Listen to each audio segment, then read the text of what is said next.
So much has been said about the sadly known, infamous Star Wars sequel trilogy over the past few years. The most annoying thing is that there is nothing to fix. But did you know that even before Lucas sold the franchise to Disney, he was already creating a sequel trilogy of his own? It's true. According to Lucas himself, he really planned to shoot a sequel.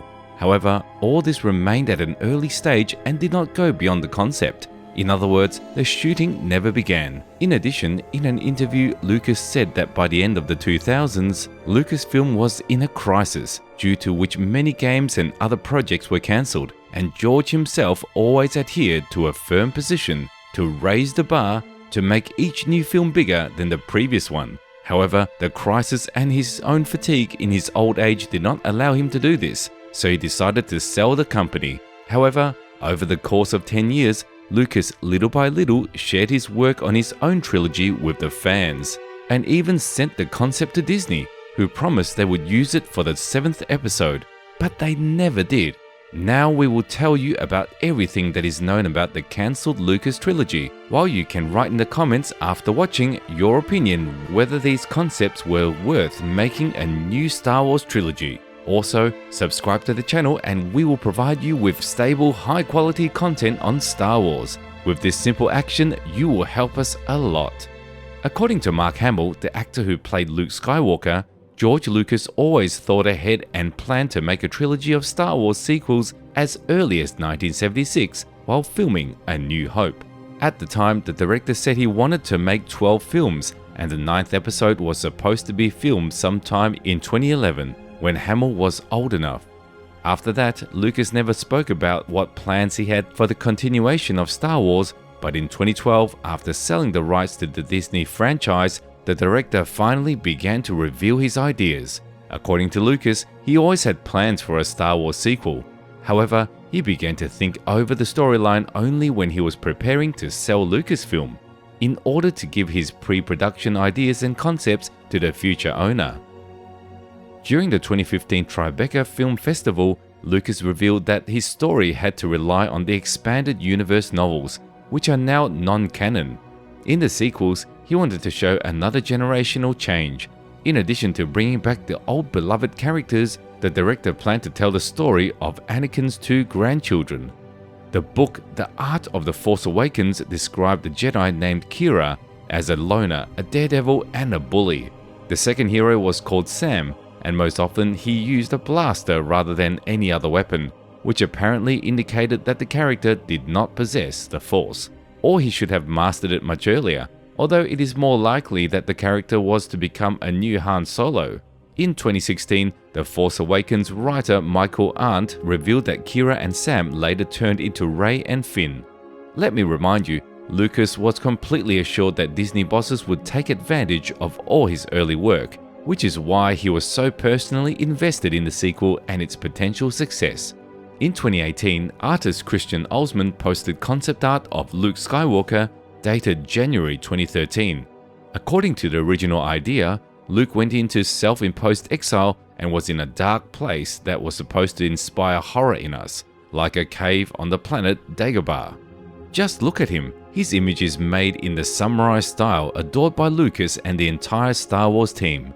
Agreed, this Luke is much better than the one with green milk and, oh well, eternal memory, as they say.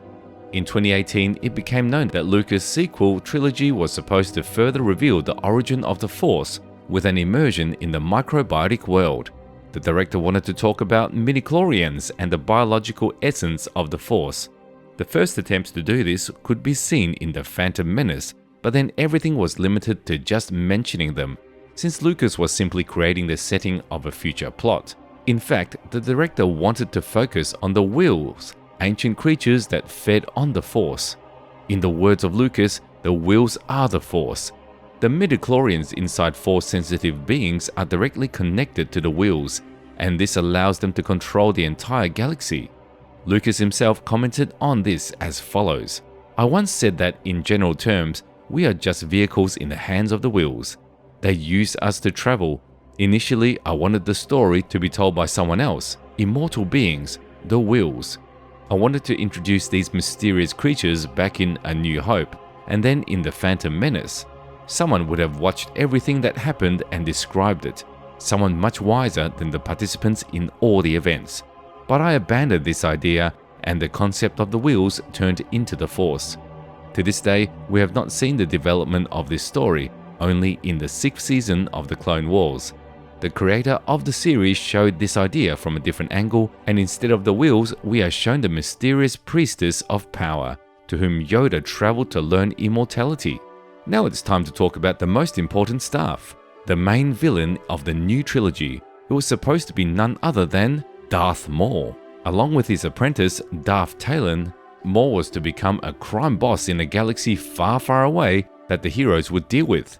Information about this was found in the book about the prequel trilogy, The Star Wars Archives 1999 to 2005 by Paul Duncan. According to Lucas's description, while Leia was trying to restore the Republic, Luke was looking for and training new Jedi. After its collapse, the Empire scattered across the galaxy, capturing individual planets, and Maul took over the activities of the underworld. Ultimately, Leia becomes Supreme Chancellor and brings order to the galaxy.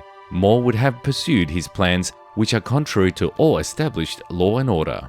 This idea, like many others, was not translated into reality, but the creators of the Clone Wars took advantage of Lucas's achievements, revived the Sith, and nevertheless made Maul the head of the criminal world. And later he appeared in this image in the spin-off, Han Solo. All the attention of the audience was supposed to be taken not by Maul, but none other than his student, Darth Talon, who was specifically created a shocking image in order to attract the attention of the audience. She was like her teacher in every way, even in skin color and tattoos, which made them look very organic together. Also, according to the original idea, Leia, who became the Supreme Chancellor on Coruscant, was supposed to be a real chosen one. The plot was supposed to unfold around her. Nothing more is known about this topic. Ultimately, none of Lucas's work was brought to fruition by Disney in the new trilogy. Although, according to George, they promised to fulfill his request, and it was with this thought that he sold the company, confident that the story he had written would be finished. According to an interview with J.J. Abrams, he saw George upset at the private screening of the 7th episode. Here's how Lucas himself commented on this. Disney looked at my stories and said, "We want to do something for the fans."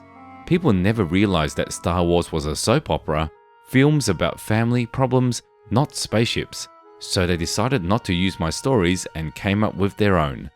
If the company had stayed with me, I would have completed the story. Of course, many fans would hate it, just like the Phantom Menace and stuff, but then at least the whole story was told from beginning to end. The story still ended, but not Star Wars, but the story of Lucas. Disney invested a lot of money in the universe and began to develop it in different directions. And to this day, there are heated debates about the sequels. Who is right? Who is wrong? How it could have been done better? However, Lucas consistently visits the set of all new series as a guest and advises directors as a note of great tribute. I leave this topic for discussion to you in the comments. Do you think Lucas's trilogy could be more interesting than the current sequel trilogy? Be sure to share your opinion. We read all the comments. Thank you so much for watching, and may the Force be with you always.